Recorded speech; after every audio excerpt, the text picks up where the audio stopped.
کریم Nagar city کے ایک jewellery شو روم میں دن دہاڑے ڈکیتی، فائرنگ کے بعد زیورات لے کر فرار۔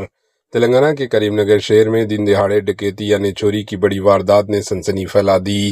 نامعلوم چوروں نے جیوتی نگر میں واقع P M J jewellery shop میں گھس کر فائرنگ کی اور قیمتی زیورات لوٹ کر وہاں سے فرار ہو گئے۔ اطلاعات کے مطابق 5 نامعلوم افراد دکان میں داخل ہوئے اور عملہ پر فائرنگ کرتے ہوئے لوٹ مار کی۔ اس واقعے میں 4 امپلائیز زخمی ہوئے ہیں جنہیں فوری طور پر اسپتال منتقل کر دیا گیا۔ واقعے کی اطلاع ملتے ہی پولیس موقع پر پہنچ گئی اور ثبوت اکٹھا کرتے ہوئے تفتیش شروع کر دی۔ پولیس کے مطابق ملزمین کی تلاش جاری ہے اور مزید تفصیلات تحقیقات کے بعد سامنے آئے گی۔ Bureau report Asian news.